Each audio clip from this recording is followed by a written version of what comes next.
আসসালামু আলাইকুম এভরিওয়ান। আজকের ভিডিওটা শুরু করছি দুপুর থেকে। প্রায় ১২টা বেজে গেছে। আজকে প্রচণ্ড পরিমাণ রোদ উঠেছে। অনেকটাই গরম, রাতে ঠান্ডা, দিনে গরম।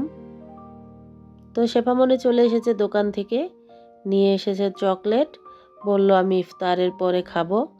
শেফামনি তো সব কয়টা রোজাই রেখেছে। তো আমি বললাম তুমি এখন গোসল করে আসো, আমি চলে যাচ্ছি রান্নাঘরে। তো ভাত বসিয়ে দিয়েছি, ভাতে বলকও চলে এসেছে।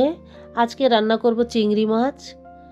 চিংড়ি মাছ ভুনা করব, তার সাথে রান্না করব ডাল, মসুরির ডাল দিয়ে মূলা দিয়ে। আমার খুবই পছন্দের একটা তরকারি। তো আজকের রেসিপি ছিল চিংড়ি মাছ ভুনা সাথে মূলার ডাল। তো এখন পেঁয়াজগুলো ভেজে নিচ্ছি, এর মধ্যে চিংড়ি মাছগুলি দিয়ে দিব। তো আমি প্রতিদিন যে কাজগুলি করে থাকি, সকাল থেকে রাত পর্যন্ত একটু একটু করে ভিডিও করে আপনাদের সামনে তুলে ধরি। দৈনন্দিন জীবনের কাজগুলি আপনাদের সাথে শেয়ার করি। তো আপনারা আমার পাশেই থাকবেন, আমার ছোট্ট চ্যানেলটি বড় করে তুলবেন, আমাকে সবাই সাপোর্ট করবেন। এদিকে মাছগুলি তো ভাজা হয়ে গেল, চিংড়ি মাছ ভাজা হয়ে গেছে। এর মধ্যে এবার একটু আদা রসুন দিয়ে দিচ্ছি। তো আমি এভাবে চিংড়ি মাছটা রান্না করি। তো আমি এই চিংড়ি মাছের রেসিপিটাই শেয়ার করছি কিভাবে আমি রান্না করি। তো এখন খুব ভালোভাবে একটু ভেজে নিলাম আদা রসুন, এর মধ্যে একটু পানি দিয়ে দিচ্ছি, এর মধ্যে মশলাটাও দিয়ে দিলাম। তো এবার ভালোভাবে কষিয়ে নিব। চিংড়ি মাছ আর মশলা একসাথে খুব ভালোভাবে কষানো হয়ে যাওয়ার পর একটু টমেটো দিয়ে দিব চিংড়ি মাছের মধ্যে।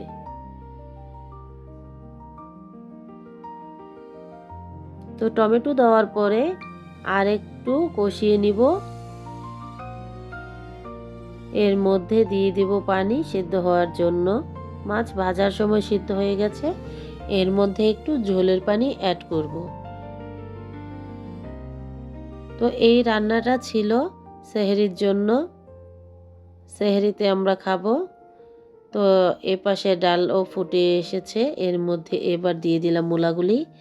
তো মূলার ডালটা খুবই মজা হয়, আমার কাছে খুব ভালো লাগে। আপনাদের কার কাছে ভালো লাগে মূলার ডাল আমাকে জানাবেন কমেন্টের মাধ্যমে। খুব মজার একটা সবজি। তো হয়ে গেল চিংড়ি মাছ ভুনা। এর মধ্যে এখন একটু ধনেপাতা দিয়ে দিচ্ছি, আর একটু ভাজা জিরা গুঁড়াও দিয়ে দিয়েছিলাম খুব সুন্দর একটা ফ্লেভারের জন্য। চিংড়ি মাছটা তো রান্না হয়ে গেল, এবার মূলার ডালটা বাগার দিয়ে দিচ্ছি, যাকে বলা হয় ফোড়ন, আমরা তো বাগার বলি। তো এর মধ্যে একটু ধনেপাতা দিয়ে দিলাম। তো হয়ে গেল রান্না। আজকের রেসিপি ছিল মূলার ডাল, সাথে ছিল চিংড়ি মাছের ভুনা। তো এখন গোসল করে নামাজ পড়ে তারপর তো একটু ঘুমিয়ে পড়েছিলাম। এরপর বিকেলে উঠে দেখি ম্যাডাম চলে এসেছে, শেফা আর সারামণি পড়তে বসেছে। ওরা পড়তেছিল। তো আসরে আজানও হয়ে গেছে, আমি নামাজ পড়ে একটু বাহির হলাম, একটু বাহিরে হাঁটাহাঁটি করতেছিলাম। যেহেতু রমজান মাস, এখন কোথাও যাওয়া হয় না। তো আমাদের বাড়ির এই পাশটা খুবই ভালো লাগে, সবুজ আর সবুজ প্রাকৃতিক দৃশ্য। যেহেতু আমরা গ্রামে বাস করি, এখান থেকে মুক্ত একটি বাতাস পাওয়া যায়, যাকে বলা হয় প্রাকৃতিক অক্সিজেন। তো একটু হাঁটাহাঁটি করছিলাম, আর এখানে দেখা যাচ্ছে অনেক রকমের ফুল গাছ। এই ফুল গাছগুলি আমার ছোট যা লাগিয়েছে। এখানে অনেক রকমের গাছ আছে, ফুলের গাছ আছে, ফলের গাছ আছে, সাথে সবজি গাছও আছে, মরিচ গাছও আছে।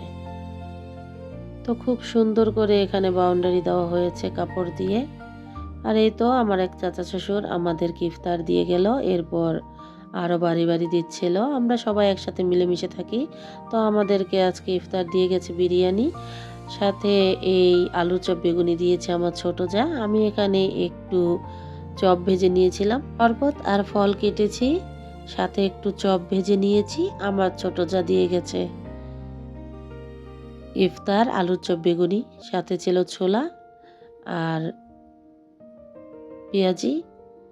তো বিরিয়ানি দিয়ে গেছে আমার এক চাচা শ্বশুর এসে। তাদের বাড়ি থেকে। তো আজকে সব মিলে ইফতার। আমরা বসে পড়েছি, সময় তো হয়ে গেছে ইফতারের।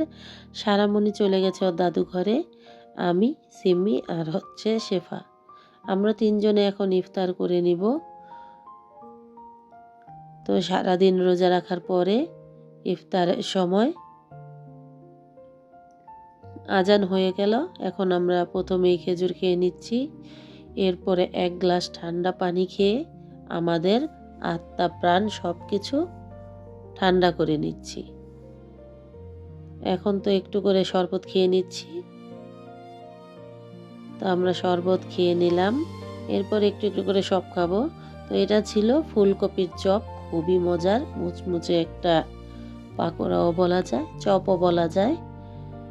তো খুব মজা লাগছিল, কারণ সারাদিন পরে ইফতারের সময় একটু ভাজা পোড়া খুবই ভালো লাগে।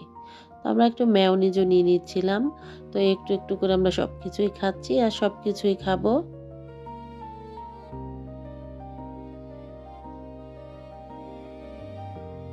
তো এতটাই মজা হয়েছিল এই ফুলকপির চপটা, আমরা শুধু ফুলকপির চপটাই খাচ্ছিলাম আর খুবই ভালো লাগছিল।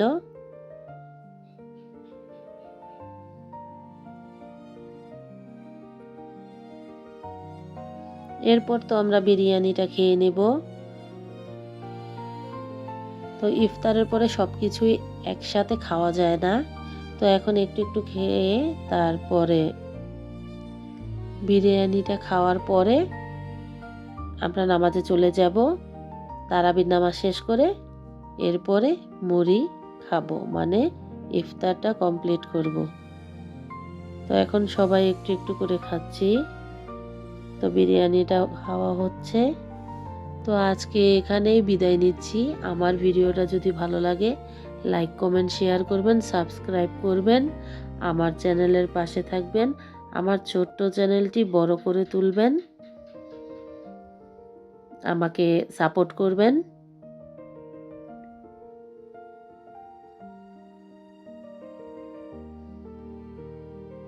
সবাই সুস্থ থাকবেন, ভালো থাকবেন, আমার চ্যানেলের পাশেই থাকবেন। আল্লাহ হাফেজ।